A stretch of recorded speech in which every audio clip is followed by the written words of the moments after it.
여야의 정치 고수들이 함께 뉴스의 미래를 예측해보는 시간 뉴스게임 예측의 달인 두 분 소개합니다. 뉴스게임의 안방 도련님 최재성 전 수석 어서 오십시오. 안녕하세요.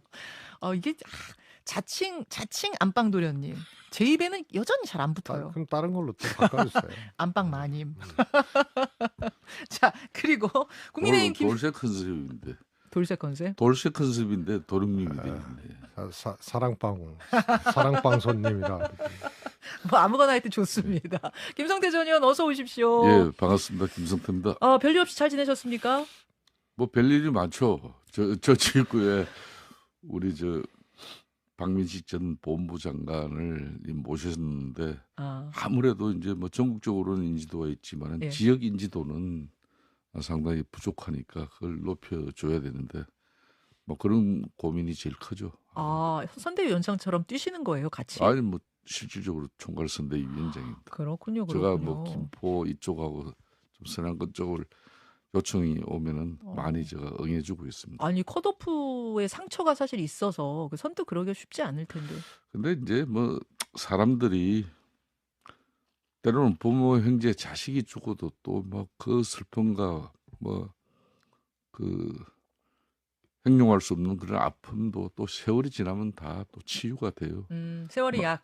그게 이 선거 기간 동안에 정치인들은 뭐 자신이 고통받고 상처받은 걸 때로는 남을 위해서 헌신해주고 또 봉사해주면 그것도 나중에 또 자기한테 또 돌아옵니다. 알겠습니다. 아침부터 공자 같은 얘기.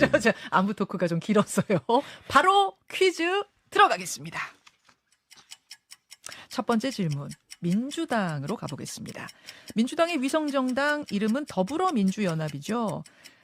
따라서 조국 전 장관이 만든 조국혁신당과는 그동안 거리를 둬 왔는데 최근에 이재명 대표가 조국 대표와 만난 자리에서 같이 승리해야죠 라고 말했습니다. 여기서 질문 드립니다. 일명 명국연대. 과연 민주당에는 호재일까요? 악재일까요? 들어주십시오. 세모. 최재성 수석 세모. 김성태 의원님? 저는 호재다. 예, 2번 문제. 국민의힘으로 갑니다. 최근에 유영하 변호사가 대구 달서갑에서 현역 의원 홍석준 의원을 제치고 단수 공천을 받았습니다. 유영하 변호사는 박근혜 전 대통령의 최측근이다 보니까 국민의힘이 탄핵의 강을 거슬러 올라가고 있다. 이런 평가도 있는데요. 유영하 변호사에 대한 단수 공천, 국민의힘에는 호재일까요? 악재일까요? 들어주십시오. 예, 세모입니다. 세모. 두 분 다 세모. 두 분 다 세모. 잠시 후에 설명을 듣기로 하고요. 3번 넘어가죠. 각 당의 총선 대진표가 거의 완성되고 있습니다. 이제 곧 선대위를 꾸려서 본격적인 본선 모드에 돌입을 할 텐데 여야 선대위원장으로 두 분은 누구를 추천하시겠습니까? 주관식으로 가죠. 최수성님. 국민의힘은 뭐 확률은 제가 보기엔 0%인데요. 국민의힘은 유승민 전 대표. 유승민 상대당까지도 하는 거 아니고 상대당... 자기 당 입장에서 아니 뭐 진행까지 하십니까? 안방 도련님도 가만히 있는데 왜 진행까지 하세요? 진행 좋아요. 보조 진행 좋고. 근데 김 의원님 두 당을 다 해주세요. 다 해주세요. 네. 최수성님은 그러면은 국민의힘에는 유승민 전 의원 추천, 민주당에는 민주당도 가능성은 뭐 제로라고 보는데 임종석 전 실장. 자, 임종석 전 실장, 유승민 전 의원, 김성태 의원님. 뭐 저희 당의 국민의힘 선대위원장은 한동훈 비대위원장이 뭐 같이 이어서 그대로 그냥 일체감을 보이는 게 좋을 것 같고. 네, 민주당 입장에서는 유인태 선배님을 선대위원장으로 모셨으면 좋겠습니다. 유인태 전 국회 사무총장, 유인태 전 의원을. 예. 알겠습니다. 4번 문제로 갑니다. 4번 문제 역시 주관식인데요.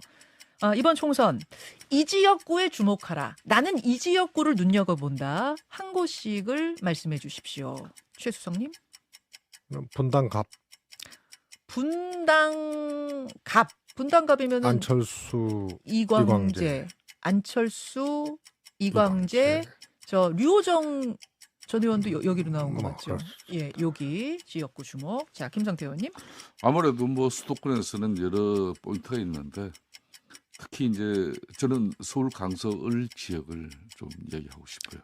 강서을이면은 원래 뭐 제가 정치 삼선의 기반을 쌓은 지역인데 예, 예. 제가 이제 빠지고 난 이후에 이제 진성준 민주당 현역위원과 진성준 대 박민식 박민식. 전 법무부 장관. 자, 잠시 후에 해설은 듣겠습니다. 5번 문제 갑니다. 얼마 남지 않은 총선. 판세를 뒤집을 만한 변수를 꼽아라. 2개만 꼽아라 하면 이것 꼽겠다. 최수성님. 선대위죠. 선대위를 어떻게 구성하느냐. 네. 그다음에 막말. 막말이 선거판 될 수 메시지 있다. 오류 막말 이런 거지. 막말과 통합선대위. 자, 김상태 의원. 예, 저는 첫 번째는 이제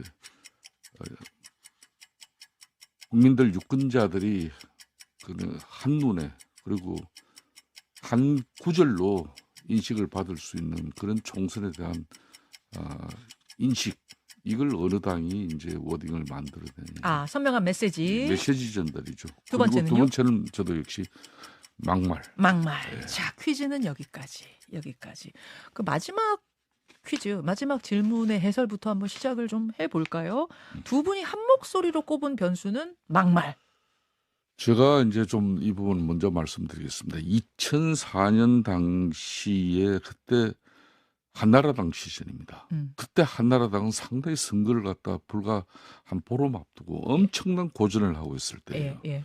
근데 2004년 저는 날짜도 그때 제대로 기억하고 있습니다. 3월 하순이었는데 예. 당시 정동영 이 민주당 후보가 노인 폐마 발언을 했어요. 그때 노인 폄하 발언이 그러니까 노인들은 좀 뭐, 쉬셔도 된다 그렇죠. 그거였죠. 투표장에 안 오셔도 된다는 그 이야기인데 그 노인 폐마 발언으로 분위기가 확 돌아지기 있습니다. 그러면 노인청의 그 유권자들만 분위기가 돌아선 게 아니고 그 폐마 발언 그 자체로 민주당이 너무 좀 경솔하다. 그런 분위기에 있었기 때문에 중도층까지 마음을 돌리게 됐죠. 그래서 기억나요. 당시 선거가 아주 우리가 힘들었던 한나라당이 되려 좋은 내용을 만들어냅니다. 그거 하나로 예, 그 선거판이 하나로 선거가 뒤집히는 반전이 사례. 되는 거죠. 최수성님도 기억나는 사례 어떤 거 있으세요? 뭐 역시 2004년도 정동영 당시 당 대표죠. 네. 당 의장의 노인 발언하고 그다음에 지난 선거 때 세월호 발언 차명진 의원. 전 의원님. 그래서 정말 그 아예 페이스북에 올렸거든요. 그때 세월호 발언은 정확히 뭐였죠? 그 발언이? 그때 그 자식 죽음을 헤쳐먹고 찜쪄먹고 뼈까지 발라먹고 징그럽게 헤쳐먹었다. 그거 기억나요. 그래서 결국은 법정까지 갔죠. 네. 그게 아마 굉장히 큰 파장을 불러일으켰고 막말의 아주 대표적인 걸로 그렇게 보여지죠. 그렇죠. 설화가 이번에도 이미 터졌어요. 여야 각각 나왔는데 국민의힘 성일종 예비후보는 장학금 전달식에서 인재 육성 중요성 언급하다가 하필이면은 사례로 일본의 이토 히로부미를 언급한 거. 그런가 하면 정동영 예비후보 또 정동영 의원. 경선 여론조사 전화가 오면 20대라고 답해달라. 20대 응답률이 좀 떨어진다더라. 이렇게 발언한 게 문제가 됐는데 요 사안은 양당 모두 굉장히 빠르게 경고를 하고 대처를 했습니다. 좀 후폭풍 계속될지 이렇게 마무리될지 모르겠습니다만 그러니까 말실수가 별거 아닌 것 같아도 진짜 선거 특히 막판 가서는 어마어마한 변수인 건 맞는 것 같아요. 그러니까 양당이 이제 공천을 통해 가지고 한두 달, 한 달에서 한 달 보름 정도는 국민들의 이렇게 인식을 사로잡습니다. 이게 이제 이번 주로 거의 끝나버립니다. 그러면 이제 다음 주부터 양당이 공천을 물론 양당뿐만 아니라 뭐 여러 가지 개혁신당이라든지 새로운 미래 다 이제 공천이 웬만큼 가닥을 잡을 겁니다. 그 이후에 이제 상황 관리. 그게 이제 많은 위기가 발생합니다. 공천 과정의 갈등과 또 뭐 자본 이런 것들이 어떻게 후폭풍으로 만들어지는지 이제 그런 이제 각 당마다 상황 관리 이런 부분을 잘 해나가면서 실수를 하지 않으면은 뭐 대체적으로 웬만한 성적표는 받게 되는데 실수 안 하기. 결국은 이제 한 달 남은 거는 뭐 이 당이든 저 당이든 어느 당이 결정적인 실수를 하는 이게 선거의 가장 큰 이제 문제가 될 수가 있죠. 자, 맞습니다. 두 분이 이렇게 막말을 변수로 공통적으로 뽑아주셨고 다르게 뽑아주신 것들도 있어요. 우선 최재성 수석께서는 통합선대위, 통합이 변수가 될 것 같다 그런 말씀이십니까? 그렇습니다. 이제 선대위가 이제 각 당의 대표들이 있잖아요. 예. 비대위원장과 대표가 있는데 사실 선대위는 이 대표들을 좀 보완해 줄 수 있는 음흠. 이런 그 인물이 선대위원장 내지는 공동선대위원장으로 그렇게 구성이 돼야 보완 효과들이 있거든요. 아마 굉장히 주목도 받을 수밖에 없는 거고. 그래서 그게 이제 일종의 이제 통합적 선대위죠. 그럼 국민의힘은 사실 유승민 전 의원이 갖고 있는 이제 이미지, 정치적 색깔 이런 것이 상당히 보완적일 수가 있거든요. 그러니까 역시 또 정치적으로도 통합형이고 예. 민주당도 마찬가지죠. 그래서 임종석 전 실장 같은 경우에는 이번에 이제 공천 배제되면서 아주 떠들썩했잖아요. 네. 그런데 선대위원장을 한다. 그러면 이재명 대표 체제의 민주당 총선에 확실한 이 통합 효과, 그 다음에 보완 효과들을 볼 수가 있죠. 자연스럽게 3번 해설하고 지금 좀 섞이게 되는데 아까 3번 퀴즈가 뭐였냐면 두 분한테 여야 선대위원장을 각각 추천해 주세요 했더니 두 분 다 민주당은 아니구나. 최수성님은 임종석 실장, 그다음에 김성태 의원은 유인태 총장. 일단 임종석 실장을 아까 추천하신 이유는 지금 이런 이유인데 이게 저는 궁금한 것이 당에서 실제로 제안을 할까? 요거고 또 하나는 제안을 한들 임 실장이 받을까? 혹시 양쪽 다 싫어하는 거 아닌가? 꺼려하는 거 아닌가? 어때요? 분위기가? 임 실장은 탈당을 안 했잖아요. 예. 그래서 저도 뭐 안 할 것이다라고 얘기는 했고 그 정도로 민주당에 이제 적자라는 얘기도 나오고 또 민주당을 자기 몸처럼 그렇게 생각하는 사람이 탈당할 리가 없다. 공천 배제됐다고. 그럼 탈당 안 했다 그러면은 예. 뭔가 역할이 있으면은 주어지면은 기꺼이 하겠다라는 얘기거든요. 혹시 그 워딩을 당사자 본인에게 직접 들으셨습니까? 아니요. 그건 아니고요. 그거는 탈당을 안 했다는 거는 탈당 안 하고 그러면은 가만히 그냥 아무것도 안 하고 있을 거냐. 아니 그런 케이스들도 있었어요. 유학을 간다든지 뭐 이런 식으로. 혹은 병이 있어서 뭐 어디 뭐 좀 요양합니다. 이런 경우도 있었고. 그 임종석 실장은 또 유학 가면은 또 유학 비용 어디서 났냐고 덤빌 텐데.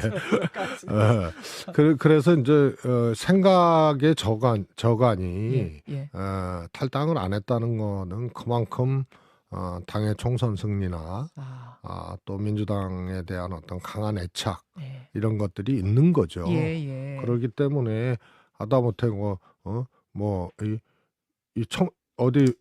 선거 사무실 청소라도 하라면 하겠다는 마음이 곧 있을 거예요. 곧 생길 것이다. 당에서 그러면 선대위원장 제안할 거라고 보십니까?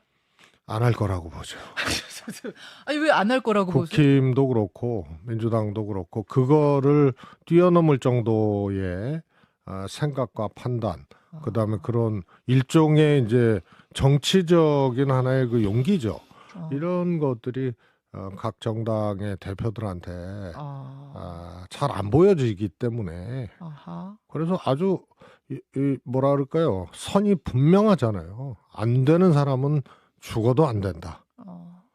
그래서 뭐 선거 승리든 뭐 하여튼 일반적인 이제 통합 정치든 이런 것에 조금 거리가 있는 유형이기 때문에 그래서 저는 제안할 가능성은 거의 없다고 보는 거죠. 없다. 그러나 그거 잘 생각해봐야 된다. 잘 생각해봐야 된다. 아까 유승민 전 의원도 추천하셨는데 한동훈 비대위원장이 제안 안 할 것 같습니까? 네. 제안 거기도 안 할 것 같아. 비주류한테 그러니까 손을 내밀지 않을 것이다 이렇게 보시는 거군요. 아니 그런 거 아닙니까? 유승민 전 대표 같은 경우에는 이준석 신당에 안 따라갔잖아요. 네. 합류를 안 했잖아요. 예. 그러면 당에 잔류를 한 거거든요. 그럼요. 그러면 공천 줘야 되잖아요. 안 주잖아요. 그런데 선대위원장 하라고 한다? 거기는 제가 보기에는 정치적으로 윤석열 대통령을 비롯해서 정치적으로 국민의힘에서는 음. 존립해서는 안 되는 사람 이렇게 이제 딱 선을 정리를 그은 거예요. 한 그런 상태 아닌가.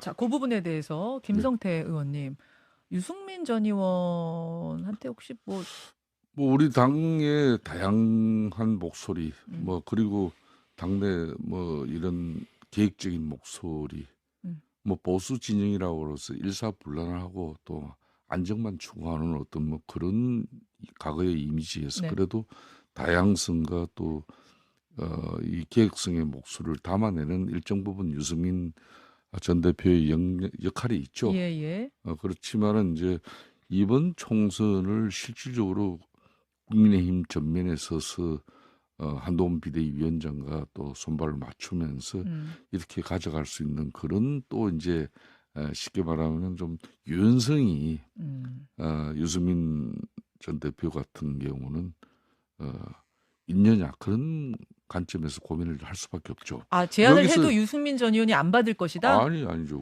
우리 지금 현재 당의 지도부 유연성? 예. 예. 그러니까 유승민 음. 대표도 상당히 뭐 여러 가지 좋은 뭐 정책적 마인드나 본인의 정치적 소신 다 좋은데 이게 이제 문제는 주변하고 협업을 하고 또 유연해지면서 때로는 상대의 주장도 자기보다 좀 그래도 국민들에게 어필이 또 보수 진영에서 어필이 될 수 있으면은 양보할 수도 있어야 되는데 좀 아무래도 유승민 전 대표는 유아 독존이죠. 독야청청이고 그런 측면에서 이제 선거 한 달밖에 남지 않았는데 일사불란한 그런 일체감이나 예. 협업 팀플레이 알겠습니다. 이런 데에서는 좀 걱정이 됩니다. 그래서 아마 아니, 불러드리기 뭐 힘들 것이다. 공천 다 끝나고 선대위원장이 뭔데 그런 것까지 걱정을 하세요. 그러니까 이제 이 선거라는 것은 선거를 해 나가면서 엇박자가 나버리면 또 안 되는 거죠. 알겠습니다. 아니 근데 아까 전에 저 선대위원장으로 뭐 한동훈 비대위원장이 해라 이거는 그냥 뭐 루틴이니까 이 특별할 건 한동훈 없고. 지금 국민의힘 입장에서는 한동훈 비대위원장이 선대위원장을 맡지 않으면 안 되는 여러 가지 요건이 있어요. 예. 그러니까 아무래도 국민의힘은 집권당이기 때문에 4월 10일 날 총선 날 예. 윤석열 대통령의 국정 운영에 대한 심판을 받아야 되는 거예요. 음. 그런데 그 프레임에 우리가 무조건 걸려가지고 헤매버리면은 안 되는 거죠.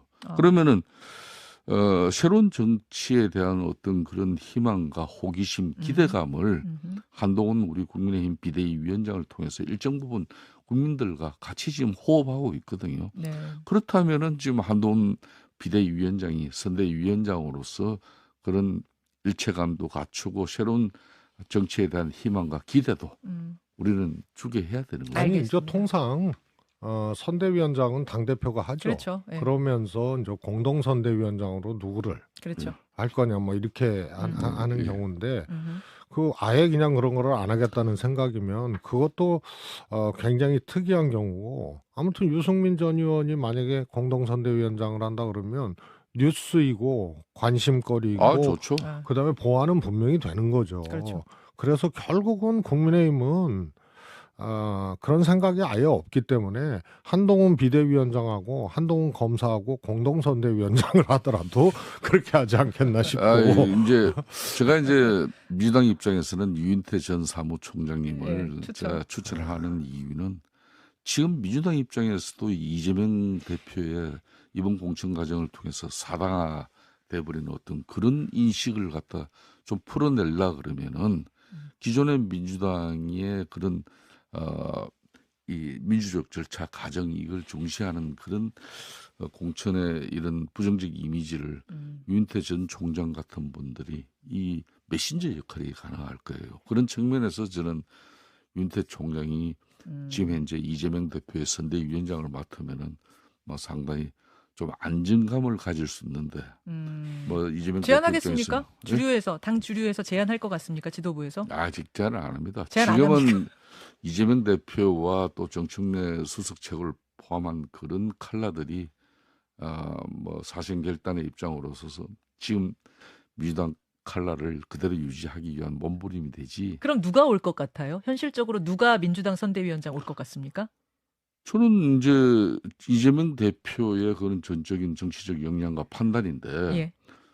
우리가 이제 조금 국민의힘 입장에서 조금 저럴 정도면 우리가 좀 고민스럽다 할 정도면 어. 상당히 이제 역대 이제 뭐 김부겸 전 아하. 총리라든지 이런 좀 유연성을 가지면서 합리성을 추구할 수 있는 그런 민주당 인사라면은 네, 좀 이게 위협적이다. 하모니 그러니까 조화를 음. 갖추는 거지 않습니까? 김부겸 전 총리. 그래서 아니, 그러니까 누가 봐도 김부겸 전 총리가 선대위원장을 한다.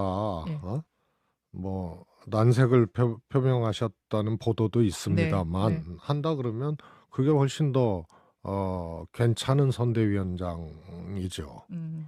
그런데 굳이 유인태 수석님을 여기서 꺼내는 이유가 뭔지 그게 궁금해져. 저 한마디만 얘기해요. 쓴소리 잘하시니까요. 쉽게 말하면 예. 이재명 대표에게 쓴소리를 할 수 있는 그런 정치적 해안과 연륜, 갱륜을 가지신 분이기 때문에. 예. 그러니까 이재명 대표가 딱 60대 지금 초반인데 웬만한 그 나이에는 웬만한 사람이 이야기 안 듣습니다. 더군다나 실질적으로 김부겸 총리는 전 당권을 김부겸 총리 입장에서는 누가 뭐라 그래도 합리적인 분이에요. 민주당 인사 중에서는 유인태 자기 총장- 주장만 하여튼 가지고 민주당은 계속 끝까지 유인태 수석을 예. 선대위원장으로 해서 끝까지 이재명 대표하고 그냥 소리나게 그렇게 끝까지 가라. 이런 그런 해석으로 들리죠. 굉장히 안 좋은 마음이 뒷받침된 제안이라고 생각을 합니다. 최재성 정무수석 저런 분도 괜찮아요. 저런 분도 저런 분도 괜찮아요. 아주 균형적이거든요. 전략도 좋고. 여기까지 하시죠. 여기까지 하겠습니다. 넘어가겠습니다. 지금 갈 길이 멀어서 넘어가겠습니다. 1번 질문과 2번 질문이 통하는 면이 있어서 그쪽으로 한번 넘어가 볼게요. 1번은 뭐였냐면은 민주당과 조국혁신당 이 두 당의 거리가 가까워지는 거죠. 뭐 연대냐, 뭐 아니냐, 연대까지는 아니다, 뭐 여러 가지 얘기가 나오는 속에서 좀 같이 승리해야죠라는 발언은 나왔거든요. 일명 명국연대, 호재일까, 악재일까 이 질문에 대해서 김 의원은 호재다 하셨고 최 수석은 세모다 하셨어요. 자, 최 수석님 왜 세모입니까? 우선 의석수로만 보면은 이제 조국 혁신당이 조금 득이 된다 그래야 되나요? 상당한 성과를 내게 되는 그런 이제 또 계기가 될 것이다 이렇게 보고요. 양쪽이 손을 잡으면 더 이득 보는 거는 조국 혁신당이다. 그렇습니다. 아하. 이제 민주당 지지자들도 네. 이게 조국 장관에 대해서는 굉장히 이게 좀 연구해 볼 만한 사례입니다. 뭐냐면 그때 막 엄청나게 검찰 수사받고 막 이럴 때 서초동에는 두 개의 장면, 광화문과 서초동에는 검찰을 규탄하는 그런 정말 엄청난 이제 인파들이 모여서 조국 장관 수호를 외치고 예. 검찰을 규탄했고, 광화문에서는 조국 장관을 규탄하고 이 구속하라는 예. 그런 이제 집회들이 각각 따로 그랬었죠. 열렸잖아요. 그래서 조국 장관에 대한 지지는 일종의 이제 실천적인 경험을 바탕으로 합니다. 그 많은 인파들 그때 격려하고 응원하고 조국 수호를 외쳤던 그런 분들이 근간이 된 거예요. 이 지지에는. 거기 그때 나와 쏟아져 나왔던 그러기 그 많은 때문에 강력하기도 하고 꽤 이제 폭이 넓은 거예요. 그러니까 민주당 지지자들도 그때 많이 갔을 거란 말이에요. 그렇죠. 그래서 민주당과 조국 혁신당이 손을 잡질 않고 소위 이제 정치적 연대를 하지 않으면 민주당 지지자들이 조국 신당의 비례를 찍을 가능성 이런 것들이 그만큼 적어지는데, 손을 잡는다 그러면은 아주 자유롭게 이동할 수 있는 그런 이제 환경이 되죠.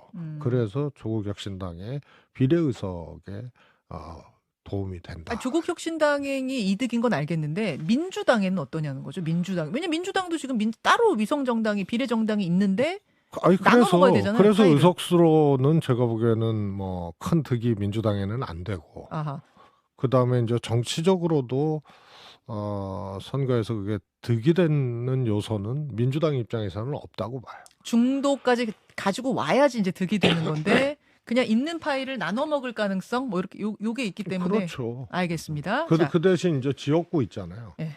각 지역구에서 소위 이제 뭐 중도 확장성 이거는 이제 공천 과정에서 사실 많이 이제 까먹었는데 민주당이 네.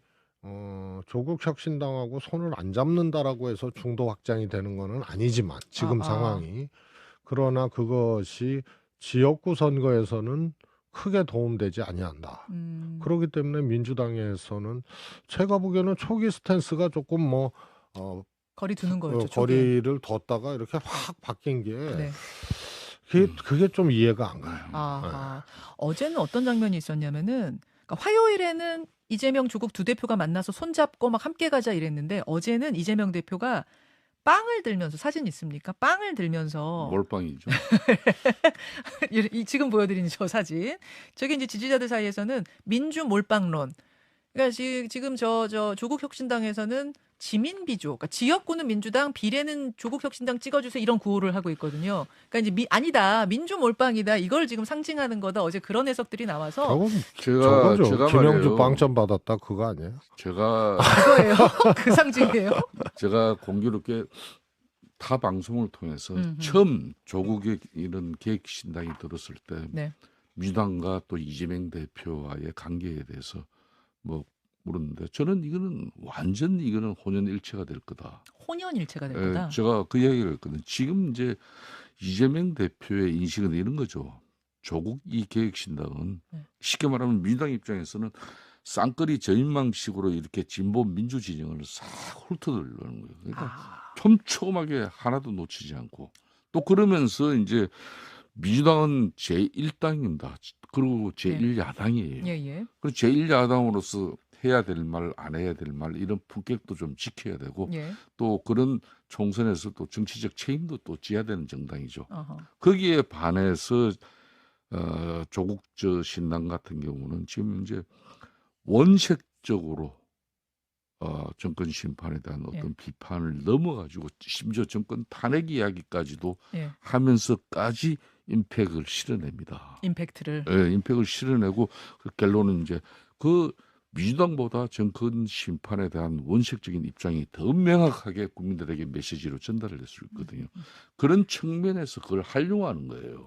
쌍끌이 작전 그렇죠. 촘촘하게 훑겠다. 그렇게 하면은 그 효과가 결국은 민주당의 효과로 그대로 이어지는 겁니다. 그럼 중도표에는 조금 뭐 모으는데 지장이 있더라도 이쪽 진영을 확실하게 훑어내는 그렇습니다. 쪽으로 이게 가는 거다. 처음부터 비례연합 정당을 이렇게 만들 때는 이런 뭐 진보당이라든지 이런 군소 이제 이런 진보 정당을 민주당이 다 아우러가기 위한 고육지책이었잖아요. 그럼 본심은 실질적으로 민주당 지지층을 비롯한 민주당의 이런 득표에 도움을 줄 수 있는 그런 우호 세력은 가장 그 중심에 조국 계획 신당을 세우는 거죠. 자, 1분 남았는데요. 그게 이제 왼쪽 허벅지살 떼다가 오른쪽에 옮겨 놓는 거하고 똑같은 거예요.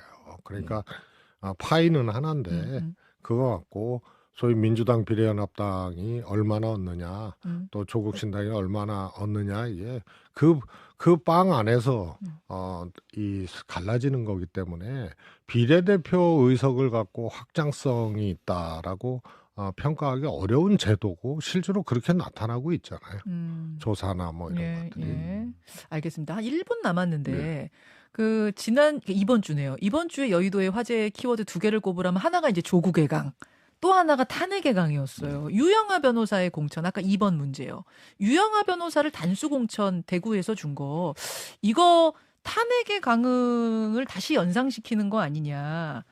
아니 현역 의원이 승복을 했으면 모르겠는데 지금 홍석준 의원이 강하게 반발하고 있거든요. 홍석준 의원이 이거는 뭐 강하게 반발을 하고 있지만은 국민의힘 입장에서 뭐 탄핵의 강의 어떤 그런 상징성을 유영하 변호사 한 사람 가지고 대구에 뭐 공천이 이루어졌다고 해서 그건 그렇게 받아들인 게 그렇게 아니에요. 확대될 건 전혀 아니라고 확대될 보세요. 결국은 국민의힘 입장에서는 지금 현재 한 방으로 끝내는 그런 선거 캐치프레이 그 메시지를 어떤 걸 지금 날리느냐 이걸 고민하고 있는 거지. 뭐 각 대구에 아무리 우리 지금 국민의힘 보수 진영의 그 중심 지역이라 하지만은 그 유영하 변호사 한 사람 공천으로서 뭐 박근혜 전 대통령하고의 그런 어떤 선거 연대라든지 뭐 정치 공학적인 측면에서의 학대 해석은 전혀 의미가 없다. 저는 그렇게. 최수영님요? 예, 저도 마찬가지고요. 이미 이제 박근혜 전 대통령 그야말로 탄핵의 변호인이 아니고 탄핵당한 당사자 아닙니까? 대통령과 윤석열 대통령이 수차례 만나고 예. 이런 과정들이 있었고 그것이 이미 이제 대통령 지지율이나 정당의 지지율에 이미 반영이 돼 있기 때문에 탄핵의 변호인을 공천했다고 해서 그것이 탄핵의 강을 거슬러 올라간다. 이렇게 실질적인 민심이 이동하지는 않을 거다. 오히려요. 막 비리, 권력을 이용한 뭐 댓글 공작 뭐 이런 거 했던 사람들 사면시켜가지고 이번에 공천 와장창 받았거든요. 그다음에 정우택 의원 같은 경우 지금 또 이 돈봉투 수수가 의혹. 이게 거짓말이라는 게 이제 밝혀지는 것 같고 의혹. 아직 뭐 의혹이긴 예, 합니다. 양쪽의 주장은 다릅니다만. 예. 이런 걸 아주 잡탕 쓰레기 공천했어요. 역대 최악인데 이게 지금 민주당 공천 충돌 때문에 가려지고 있다는 게 참 통탄스러워. 최재성 수석은 개명하게 이 방송 말미에 그냥 이 정치적 공격을 지금 다 하고 특정당의 아주 우호적인 입장을 이렇게 만들어내네. 뭐 전 특정 정당 소속인데. 아니, 그래도 아니 전 민주당에 대해서도 상당히 이렇게 지적을 했는데 여기까지만 하겠습니다. 국힘 공천은 역대 최악. 이재명 대표를 위한 어떤 그런 사당화 공천에 계속 우리 할까요? 그걸 저기요. 선한 공천으로 두 정리하면 안 분은 됩니다. 밖에 대기실에서 토론 자리를 다시 한번 마련해 주십시오. 여기까지. 고맙습니다. 네, 감사합니다.